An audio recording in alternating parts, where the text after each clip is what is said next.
ಪಿತನ ಸುತನ ಮತ್ತು ಪವಿತ್ರಾತ್ಮರ ನಾಮದಲ್ಲಿ ಆಮೇನ್. ಆತ್ಮರೇ, ಪರಿಶುದ್ಧಾತ್ಮರೇ,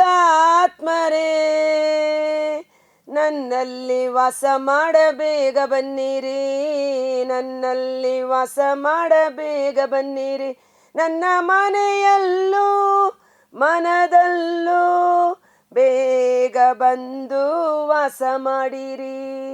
ಬಲಹೀನರಾದ ಪ್ರೇಷಿತರನ್ನು ಬಲಪಡಿಸಿದ ಆತ್ಮರೇ, ಬಲಹೀನರಾದ ಪ್ರೇಷಿತರನ್ನು ಬಲಪಡಿಸಿದ ಆತ್ಮರೇ. ಪ್ರಭು ಕ್ರಿಸ್ತರಲ್ಲಿ ಆತ್ಮೀಯ ಸಹೋದರ ಸಹೋದರಿಯರೇ, ಇಂದು ನಾವು ಧ್ಯಾನಿಸಲಿರುವ ಸೌಖ್ಯ ಅಥವಾ ಬಿಡುಗಡೆಯ ಒಂದು ವಿಷಯ. ನಿನ್ನೆ ದಿನ ನಾವು ಶಾರೀರಿಕ ಕುರುಡುತನದ ಬಗ್ಗೆ ಪ್ರಾರ್ಥಿಸಿ ಅದಕ್ಕೆ ಸಂಬಂಧಪಟ್ಟ ವಚನಗಳ ಮೂಲಕ ಸೌಖ್ಯವನ್ನು ಪಡೆದುಕೊಂಡೆವು. ಈ ದಿನ ನಾವು ಧ್ಯಾನಿಸಲಿರುವ ವಿಷಯ ಆತ್ಮದ ಅಂಧತ್ವ, ಆತ್ಮೀಕ ಕುರುಡು, ಮನಸ್ಸಿನ ಕುರುಡು. ಕಣ್ಣು ಚೆನ್ನಾಗಿ ಕಾಣಿಸುತ್ತದೆ, ಆದರೆ ಒಳ ಮನುಷ್ಯ ಅವನ ಕಣ್ಣುಗಳು ಕುರುಡಾಗಿದೆ. ಏನಕ್ಕ ಒಳ ಮನುಷ್ಯ ಅವನ ಕಣ್ಣುಗಳು ಅಂದರೆ, ಆತ್ಮೀಕ ಕಣ್ಣುಗಳು ಅಂದರೆ ವಿಶ್ವಾಸದ ಕಣ್ಣುಗಳು, ನಂಬಿಕೆಯ ಕಣ್ಣುಗಳು ಅಷ್ಟೇ.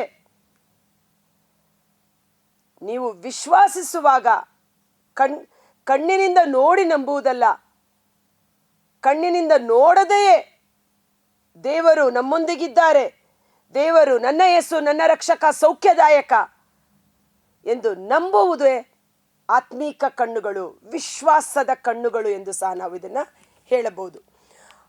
ಯೋಹಾನನು ಬರೆದ ಶುಭ ಸಂದೇಶ 9ನೇ ಅಧ್ಯಾಯ.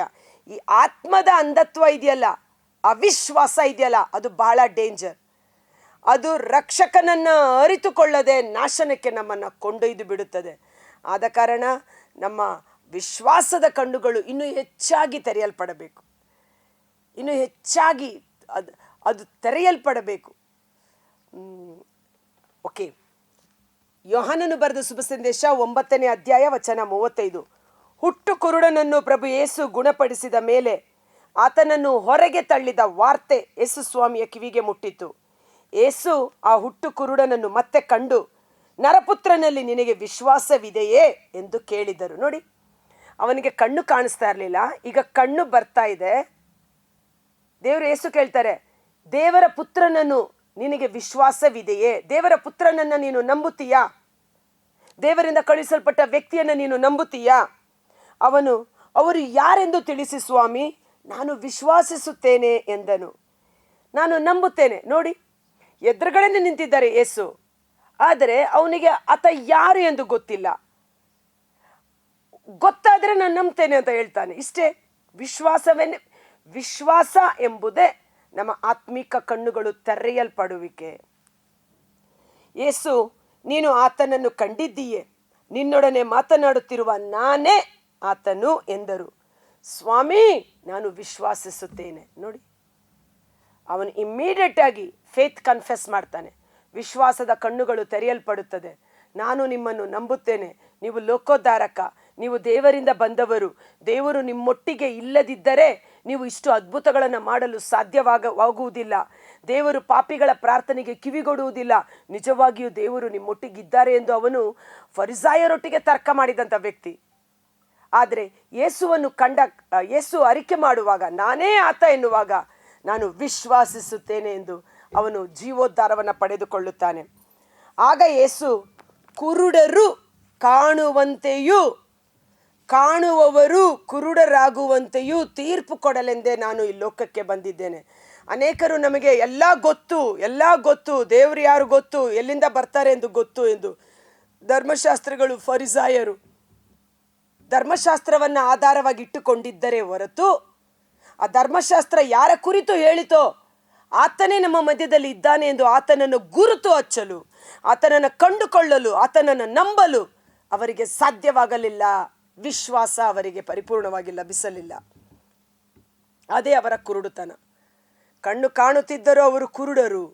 ಆದರೆ ಈ ಒಂದು ಹುಟ್ಟು ಕುರುಡ ಅವಿದ್ಯಾವಂತ, ಧರ್ಮಶಾಸ್ತ್ರಿ ಅಲ್ಲ, ಫರಿಸಾಯ ಅಲ್ಲ, ಅವನಿಗೆ ದೇವರ ವಾಕ್ಯದ ಅರಿವು ಇರಲಿಲ್ಲ. ಯಾರು ರಕ್ಷಕ, ಯಾರು ಲೋಕೋದ್ಧಾರಕ, ದೇವರ ಪುತ್ರ ಎಂದು ಗೊತ್ತಿರಲಿಲ್ಲ. ಆದರೆ ಅದರ ಕುರಿತು ಅರಿವು ಪಡೆದುಕೊಂಡಾಗ ಇಮ್ಮಿಡಿಯೇಟ್ ಆಗಿ ಆತ ವಿಶ್ವಾಸದ ಕಣ್ಣುಗಳು ತೆರೆಯಲ್ಪಡುತ್ತದೆ. ಆತ ನಂಬುತ್ತೇನೆ ಎಂದು ಹೇಳಿ ರಕ್ಷಣೆಗೆ ಪಾತ್ರನಾಗುತ್ತಾನೆ. ಅಲ್ಲಿ ನಿಂತಿದ್ದ ಫರಿಸಾಯರು ಈ ಮಾತನ್ನು ಕೇಳಿ, ಹಾಗಾದರೆ ನಾವು ಕೂಡ ಕುರುಡರೋ ಎಂದು ಪ್ರಶ್ನಿಸಿದರು. ಯೇಸು, ನೀವು ಕುರುಡರೇ ಆಗಿದ್ದರೆ ಪಾಪಿಗಳಾಗುತ್ತಿರಲಿಲ್ಲ. ಆದರೆ ನಮಗೆ ಕಣ್ಣು ಕಾಣುತ್ತದೆ ಅಂದ್ರೇನು, ನಮಗೆಲ್ಲ ಗೊತ್ತಿದೆ ಎಂದು ಹೇಳಿಕೊಳ್ಳುತ್ತೀರಿ, ಆದ್ದರಿಂದ ನೀವು ಪಾಪಿಗಳಾಗಿದ್ದೀರಿ. ಇದಕ್ಕೆ ಸಂಬಂಧಪಟ್ಟಂಗೆ ಒಂದು ವಚನ ಪ್ರೇಷಿತರ ಕಾರ್ಯಕಲಾಪಗಳಲ್ಲಿ ನಾವು ನೋಡ್ತೇವೆ. ಪ್ರೇಷಿತರ ಕಾರ್ಯಕಲಾಪಗಳು 9ನೇ ಅಧ್ಯಾಯ. ಸೌಲ ಮತಾಂಧನಾಗಿದ್ದ, ತನ್ನ ಮತವೇ ಶ್ರೇಷ್ಠ ಎಂದು ಅಗಾಧವಾದ ವಿಶ್ವಾಸದಲ್ಲಿದ್ದ. ಆದರೆ ತಾನು ನಂಬಿರುವ ಧರ್ಮಶಾಸ್ತ್ರದಲ್ಲಿ ಉಲ್ಲೇಖಿಸಲ್ಪಟ್ಟ ರಕ್ಷಕ ಈತನೇ ಎಂದು ಆತನು ಕಂಡುಕೊಳ್ಳಲು ಆತನಿಗೆ ವಿಶ್ವಾಸ ಸಾಕಾಗಲಿಲ್ಲ. ವಿಶ್ವಾಸ ಪವಿತ್ರಾತ್ಮರ ವರ, ಪವಿತ್ರಾತ್ಮರ ಕೃಪೆ ಅವನಲ್ಲಿ ಕಾರ್ಯ ಮಾಡದೇ ಇದ್ದ ಕಾರಣ ಅವನು ಮತಾಂಧನಾಗಿದ್ದ. ಆದರೆ ಯೇಸು ಆತನನ್ನು ದಮಸ್ಕಸ್ ಪಟ್ಟಣದಲ್ಲಿ ಸಂಧಿಸಿದಾಗ, ಪ್ರಕಾಶಮಯವಾದ ಬೆಳಕು ಅವನ ಕಣ್ಣುಗಳಲ್ಲಿ ತೂರಿದಾಗ ಕೆಳಗೆ ಬಿದ್ದ ಆತ 3 ದಿನ ಕಣ್ಣು ಕಾಣಿಸದೆ ಕುರುಡನಂತಾಗಿ ತಡವರಿಸಲು ಪ್ರಾರಂಭ ಮಾಡಿದ. ಮನುಷ್ಯನ ಸ್ವಂತ ಜ್ಞಾನ ಬಲದಿಂದ ದೇವರನ್ನು ಅರಿತುಕೊಳ್ಳಲು ಸಾಧ್ಯವಿಲ್ಲ. ಆತ್ಮಿಕ ಕಣ್ಣುಗಳು, ವಿಶ್ವಾಸದ ಕಣ್ಣುಗಳು ತೆರೆಯಲ್ಪಡಬೇಕೆಂದರೂ ದೇವರ ಕೃಪೆಯೇ ಆಗಿದೆ. Praise the Lord, hallelujah. ಪ್ರೇಷಿತರ ಕಾರ್ಯಕಲಾಪಗಳು 9:17. ಅಂತೆಯೇ ಅನನೀಯನು ಹೊರಟು ಆ ಮನೆಗೆ ಹೋದನು. ಸೌಲನ ಮೇಲೆ ಹಸ್ತ ನಿಕ್ಷೇಪ ಮಾಡಿ, ಸಹೋದರ ಸೌಲನೇ, ಪ್ರಭು ನಿನ್ನನ್ನು ನನ್ನ ಬಳಿಗೆ ಕಳುಹಿಸಿದ್ದಾರೆ. ನೀನು ಬರುವಾಗ ದಾರಿಯಲ್ಲಿ ಕಾಣಿಸಿಕೊಂಡ ಯೇಸು ಸ್ವಾಮಿಯೇ, ನೀನು ದೃಷ್ಟಿಯನ್ನು ಮರಳಿ ಪಡೆಯುವಂತೆಯೂ ಪವಿತ್ರಾತ್ಮ ಭರಿತನಾಗುವಂತೆಯೂ ನನ್ನನ್ನು ಕಳುಹಿಸಿದ್ದಾರೆ ಎಂದನು. ನೀನು ಕಳೆದುಕೊಂಡ ಶರೀರದ ಕಣ್ಣಿನ ದೃಷ್ಟಿ ಮರಳಿ ಪಡೆಯುತ್ತೀಯಾ? ಪವಿತ್ರಾತ್ಮರು ನಿನ್ನಲ್ಲಿ ಬಂದಾಗ ವಿಶ್ವಾಸದ ಕಣ್ಣುಗಳು ತೆರೆಯಲ್ಪಡುತ್ತದೆ. ವಿಶ್ವಾಸ ಪವಿತ್ರಾತ್ಮರ ಒಂದು ಅಗಾಧವಾದ ವಿಶ್ವಾಸ ಪವಿತ್ರಾತ್ಮರ ವರವಾಗಿದೆ. ಪವಿತ್ರಾತ್ಮರ ಕೃಪೆ ಇಲ್ಲದೆ ಯಾವಾತನು ಯೇಸುವೆ ನನ್ನ ಪ್ರಭು ಎಂದು ನಂಬಲು ಸಾಧ್ಯವಿಲ್ಲ, ಅರಿಕೆ ಮಾಡಲು ಸಾಧ್ಯವಿಲ್ಲ, ರಕ್ಷಣೆಯನ್ನು ಹೊಂದಿಕೊಳ್ಳಲು ಸಾಧ್ಯವಿಲ್ಲ. ಸೊ ಪವಿತ್ರಾತ್ಮರು ನಮ್ಮ ಮನೋನೇತ್ರಗಳನ್ನು ತೆರೆಯುವವರಾಗಿದ್ದಾರೆ, ವಿಶ್ವಾಸದ ಕಣ್ಣುಗಳನ್ನು ತೆರೆಯುವವರಾಗಿದ್ದಾರೆ. ಆ ಕ್ಷಣವೇ ಸೌಲನ ಕಣ್ಣುಗಳಿಂದ ಪರೆಯೊಂದು ಕಳಚಿ ಬಿದ್ದಿತು. ಅವನಿಗೆ ಪುನಃ ಕಣ್ಣು ಕಾಣಿಸತೊಡಗಿತು. ಎದ್ದು ದೀಕ್ಷಾ ಸ್ನಾನವನ್ನು ಪಡೆದ ತರುವಾಯ ಅವನು ಯೇಸುವೆ ಏಕೈಕ ರಕ್ಷಕ ಎಂದು ದೇವರ ಯೇಸುಗೆ ಸಾಕ್ಷಿಯಾಗಿ ಸಾರಲು ಹೊರಟ. 2 ಕೊರಿಂಥ 4:4 ನಾವು ನೋಡ್ತೇವೆ, ಇವರು ವಿಶ್ವಾಸಿಸುವುದಿಲ್ಲ, ಇವರು ಕಣ್ಣಾರೆ ಕಂಡರೂ ಇವರು ನಂಬುವುದಿಲ್ಲ, ಏಕೆಂದರೆ ಪೃಥ್ವಿಯ ಮಿಥ್ಯ ದೈವ ಇವರ ಮನಸ್ಸನ್ನು ಮಂಕಾಗಿಸಿದೆ. ಇವರ ಮನಸ್ಸು ಕುರುಡಾಗಿದೆ. ಇವರ ಮನಸ್ಸು ಧಾರ್ಮಿಕ ಅಂಧತ್ವತೆಯಿಂದ ತುಂಬಿ ಹೋಗಿದೆ. ಇವರು ಕಣ್ಣಾರೆ ಅದ್ಭುತಗಳನ್ನು ನೋಡಿದರು, ಇವರು ದೇವರ ಪುತ್ರ ಎಂದು ಸ್ವೀಕರಿಸಲು ಸಾಧ್ಯವಾಗುವುದಿಲ್ಲ.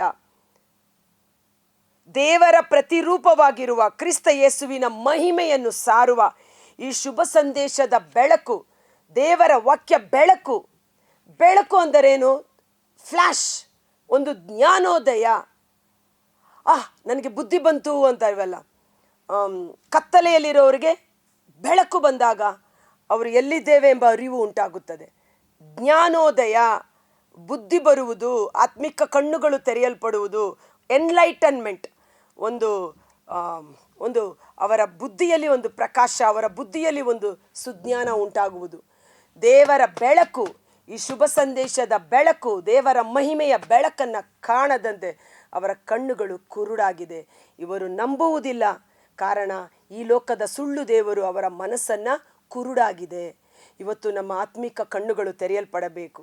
ಎಲೀಷನನ್ನು ಸೆರೆ ಹಿಡಿಯಲು ಸಿರಿಯಾದ ಅರಸ ದೊಡ್ಡ ಸೈನ್ಯದೊಡನೆ ಬರುವಾಗ ಎಲೀಷನ ಶಿಷ್ಯ ಗೇಹಜಿ ಭಯಪಡ್ತಾನೆ. ಆಗ ಎಲೀಷ ಹೇಳ್ತಾನೆ, ಗೇಹಜಿ ಪಕ್ಕದಲ್ಲಿದ್ದಾನೆ ಶಿಷ್ಯ. ಎಲೀಷ ಹೇಳ್ತಾನೆ, ಅವರ ಕಡೆ ಇರುವವರಿಗಿಂತಲೂ ನಮ್ಮ ಕಡೆ ಇರುವವರು ಹೆಚ್ಚಿದ್ದಾರೆ ಸಂಖ್ಯೆಯಲ್ಲಿ ಅನ್ನುವಂಥ. ಗೇಹಜಿ ಹೇಳ್ತಾನೆ, ಇಲ್ಲ ಗುರುವೇ, ನಾವಿಬ್ಬರೇ ಇರೋದು. ಆದರೆ ಎಲೀಷ ಹೇಳ್ತಾನೆ, ದೇವರು ನನ್ನನ್ನು ರಕ್ಷಿಸಲು ಅವರ ದೂತರನ್ನು ದಂಡಿಳಿಸಿದ್ದಾರೆ. ಗೇಹಜಿಗೆ ಪ್ರಾರ್ಥನೆ ಮಾಡಿದಾಗ ಆಗ ಅವನು ನೋಡುತ್ತಾನೆ, ಸುತ್ತಲೂ ಅಗ್ನಿಮಯವಾದ ರಥಗಳಲ್ಲಿ ದೇವದೂತರುಗಳ ದಂಡಿರುವುದನ್ನು ನೋಡ್ತಾರೆ. ಸೊ ವಿಶ್ವಾಸದ ಕಣ್ಣುಗಳು. ವಿಶ್ವಾಸ ಎಲ್ಲಿಂದ ಬರುತ್ತೆ? ದೇವರ ವಾಕ್ಯವನ್ನು ಕೇಳುವಾಗ, ಆ ವಾಕ್ಯ ನಮ್ಮಲ್ಲಿ ಕಾರ್ಯ ಮಾಡುವಾಗ ಅದನ್ನು ನಾವು ಕಾಣುತ್ತೇವೆ. Praise the lord, hallelujah. ಅದಕ್ಕೆ ಸಂತ ಪೌಲ ಹೇಳ್ತಾರೆ, ದೇವರು ನಿಮ್ಮ ಮನೋನೇತ್ರಗಳನ್ನು ತೆರೆಯಲಿ, ದೇವರ ಮಹಿಮಾ ಕಾರ್ಯಗಳು ನಿಮಗೆ ಪ್ರಕಟವಾಗಲಿ, ಆತ್ಮಿಕ ಕುರುಡುತನ ನಮ್ಮಿಂದ ಬಿಟ್ಟು ಹೋಗಲಿ, ಅವಿಶ್ವಾಸ ಎಂಬ ಕುರುಡುತನ ನಮ್ಮಿಂದ ಬಿಟ್ಟು ಹೋಗಲಿ ಎಂಬುದಾಗಿ. ಸ್ತೆಫನನನ್ನು ಜನರೆಲ್ಲರೂ ಕಲ್ಲೆಸೆದು ಕೊಲ್ಲುತ್ತಾರೆ. ಆದರೆ ಅವನು ಕಣ್ಗಳನ್ನು ಮೇಲೆ ಕೆತ್ತುವಾಗ ಅಲ್ಲಿದ್ದ ಸಾವಿರಾರು ಮಂದಿ ನೋಡದೇ ಇರುವ ದೃಶ್ಯ ಅವನು ಆತ್ಮಿಕ ಕಣ್ಣುಗಳಿಂದ ನೋಡಿದ. ಸ್ವರ್ಗ ತೆರೆದಿದೆ, ಆಕಾಶ ತೆರೆದಿದೆ, ಸರ್ವೇಶ್ವರನ ಬಲಪಾರ್ಶ್ವದಲ್ಲಿ ನರಪುತ್ರನು ಎದ್ದು ನಿಂತಿರುವುದನ್ನು ನಾನು ನೋಡುತ್ತೇನೆಂದು ಸಂತೋಷದಿಂದ ತನ್ನ ಪ್ರಾಣವನ್ನು ಒಪ್ಪಿಸಿಕೊಟ್ಟು, ತಂದೆ ದೇವರಿಗೆ ಒಪ್ಪಿಸಿಕೊಟ್ಟು ತನ್ನ ಪ್ರಯಾಣವನ್ನು ಮುಂದುವರಿಸಿದ. ತನ್ನ ನೋಯಿಸಿದವರನ್ನು ಕ್ಷಮಿಸಿ ಅವರಿಗಾಗಿ ಪ್ರಾರ್ಥಿಸಿದ. ಸೊ ಹೇಗೆ? ವಿಶ್ವಾಸ. ನಮ್ಮ ವಿಶ್ವಾಸಕ್ಕೆ ಆಧಾರ ದೇವರ ವಾಕ್ಯ. ದೇವರ ಪ್ರತಿರೂಪವಾಗಿರುವ ಯೇಸು ಕ್ರಿಸ್ತರ ಮಹಿಮೆ ಅದನ್ನು ಸಾರುತ್ತಿರುವ ಈ ಬೆಳಕನ್ನು ಕಾಣದಂತೆ ಅನೇಕರ ಕಣ್ಣುಗಳು ಕುರುಡಾಗಿದೆ. ಆ ಆತ್ಮಿಕ ಕುರುಡುತನ ನೀಗಿ ಹೋಗಲಿ. ಪವಿತ್ರಾತ್ಮರು ಕಣ್ಣಿಗೆ ಕಾಣುವಂತೆ ನಮಗೆ ಲೇಪನವನ್ನು ಹಚ್ಚುವವರಾಗಿದ್ದಾರೆ, ನಮ್ಮ ಕಣ್ಣನ್ನು ತೆರೆಯಿಸುವವರಾಗಿದ್ದಾರೆ. ಕರ್ತರಾದ ಯೇಸುವೇ, ಮುಂಜಾನೆ ಜೀವಸ್ವರವನ್ನು ಆಲಿಸುತ್ತಿರುವ ಪ್ರತಿಯೊಬ್ಬ ಸಹೋದರ ಸಹೋದರಿಯರು, ವಿಶೇಷವಾಗಿ ಎಲ್ಲ ಕ್ರೈಸ್ತ ಮಕ್ಕಳನ್ನು, ಜೀವಸ್ವರದ ಎಲ್ಲ ಕುಟುಂಬಗಳನ್ನು ನಿಮ್ಮ ಕರಗಳಿಗೆ ಸಮರ್ಪಿಸುತ್ತೇನೆ. ದೇವರ ವಾಕ್ಯದಲ್ಲಿ ವಿಶ್ವಾಸವಿಲ್ಲ, ಪವಿತ್ರಾತ್ಮರ ಕಾರ್ಯಗಳಲ್ಲಿ ವಿಶ್ವಾಸವಿಲ್ಲ, ಪ್ರಾರ್ಥನೆಯಲ್ಲಿ ನಂಬಿಕೆ ಇಲ್ಲ, ಹೀಗೆ ಪ್ರಾಪಂಚಿಕವಾದ ವ್ಯವಹಾರಗಳಲ್ಲೇ ಮಗ್ನವಾಗಿ ಅವರ ಒಂದು ಆತ್ಮೀಕ ಕಣ್ಣುಗಳು ಕುರುಡಾಗಿದೆ.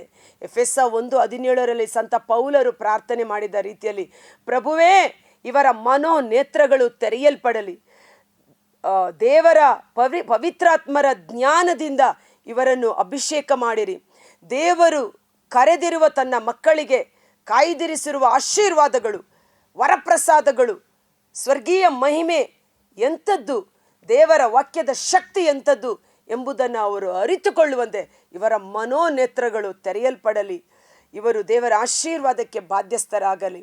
ನಮ್ಮಲ್ಲಿರುವ ಧಾರ್ಮಿಕ ಅಂಧತ್ವ, ಪ್ರಾಪಂಚಿಕ ಅಂಧತ್ವ ಯೇಸುವಿನ ನಾಮದಲ್ಲಿ ಬಿಡುಗಡೆಯಾಗಲಿ. ದೇವರ ಬೆಳಕು ನಮ್ಮ ಕಣ್ಣುಗಳಲ್ಲಿ ತೂರಿ ಹೋಗಲಿ. ಸೌಲನನ್ನು ಸಂತ ಪೌಲನನ್ನಾಗಿ ಮಾರ್ಪಡಿಸಿದ ಅವನ ಮನೋದೃಷ್ಟಿ ತೆರೆಯಲಾಯಿತು. ಅನನೀಯನು ಸೌಲನ ತಲೆಯ ಮೇಲೆ ಕೈಯಿಟ್ಟು ಹಸ್ತ ನಿಕ್ಷೇಪ ಪ್ರಾರ್ಥನೆ ಮಾಡಿದ ರೀತಿಯಲ್ಲಿ ಈ ಸಮಯದಲ್ಲಿ ಈ ಜೀವಸ್ವರ ವೀಕ್ಷಿಸುತ್ತಿರುವ ಪ್ರತಿಯೊಬ್ಬ ಸಹೋದರ ಸಹೋದರರ ಮಕ್ಕಳ ಮೇಲೆ ದೇವರ ಸೇವಕಿಯಾಗಿ ಯೇಸುವಿನ ನಾಮದಲ್ಲಿ ನಾನು ಕರಗಳನ್ನು ಚಾಚಿ ಅವರಿಗಾಗಿ ಪ್ರಾರ್ಥಿಸುತ್ತೇನೆ. ಹೀಲ್ ದ ಸಿಕ್, ರೋಗಿಗಳನ್ನು ಗುಣಪಡಿಸಿರಿ. ಅವರ ಶಾರೀರಿಕ ರೋಗ ಮಾತ್ರವಲ್ಲ, ಆತ್ಮಿಕ ಅಂಧತ್ವ ಯೇಸುವಿನ ನಾಮದಲ್ಲಿ ಸೌಖ್ಯವಾಗಲಿ, ಬಿಡುಗಡೆಯಾಗಲಿ. ಅವರ ಕುರುಡುತನ ನೀಗಿ ಹೋಗಲಿ. ಯೇಸುವೇ ನನ್ನ ರಕ್ಷಕ ಎಂದು ದೇವರ ಬೆಳಕು ಅವರ ಹೃದಯದಲ್ಲಿ ಪ್ರಜ್ವಲಿಸುವಂತಾಗಲಿ. ದೇವರ ಮಹಿಮಾ ಕಾರ್ಯಗಳು ಅವರಿಗೆ ಗೋಚರವಾಗಲಿ. ದೇವರಿಗೆ ಸಾಕ್ಷಿಗಳಾಗಿ ಜೀವಿಸುವಂತೆ ಪವಿತ್ರಾತ್ಮರ ಅಭಿಷೇಕ ಅವರಲ್ಲಿ ತುಂಬಿಕೊಳ್ಳಲಿ. ಆತ್ಮಿಕ ಕುರುಡುತನ ನೀಗಿ ಹೋಗಲಿ. ದೇವರ ವಾಕ್ಯವೆಂಬ ಬೆಳಕು ಅವರ ಕಾಲಿಗೆ ಬೆಳಕು, ದಾರಿಗೆ ದೀಪವೂ ಆಗಿ ಪವಿತ್ರಾತ್ಮರ ಅಭಿಷೇಕದಲ್ಲಿ ಮುನ್ನಡೆಸಲ್ಪಡುವಂತಾಗಲಿ. ಸೌಲನ ಅಂಧತ್ವ ನೀಗಿದಾಗ ಯೇಸುವೇ ರಕ್ಷಕ ಎಂದು ಧೈರ್ಯವಾಗಿ ಸುವಾರ್ತೆಯನ್ನು ಸಾರಿದ ಅಭಿಷೇಕ ನಮ್ಮ ಜೀವಸ್ವರದ ಒಂದೊಂದು ಕುಟುಂಬಗಳಲ್ಲಿ ಕಾರ್ಯ ಮಾಡುವಂತೆ ಯೇಸುವಿನ ಅದ್ಭುತಕರವಾದ ನಾಮದಲ್ಲಿ ಪ್ರಾರ್ಥಿಸಿ ಬೇಡಿ ಹೊಂದಿಕೊಳ್ಳುತ್ತೇವೆ. Amen. God bless you. As usual ಈ ವಿಡಿಯೋ ಲಿಂಕನ್ನು ಪರರಿಗೆ ಶೇರ್ ಮಾಡಿ. ಅನೇಕರು ಏನೇನೋ ಶೇರ್ ಮಾಡ್ತಾರೆ ಪ್ರಪಂಚಕ್ಕೆ ಸಂಬಂಧಪಟ್ಟದ್ದು.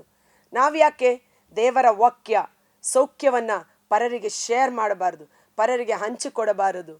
ಪರರಿಗೆ ನೀವು ಏನನ್ನು ಹಂಚುತ್ತೀರೋ ಅದು ನಿಮಗೆ ಹಿಂದಿರುಗಿಸಿ ಕೊಡಲಾಗುವುದು. ಸತ್ಕಾರ್ಯಗಳನ್ನು ಮಾಡುವವನು ಸೂಕ್ತ ಕಾಲದಲ್ಲಿ ಒಳ್ಳೆಯ ಪ್ರತಿಫಲವನ್ನು ಕೊಯ್ಯುತ್ತಾನೆ.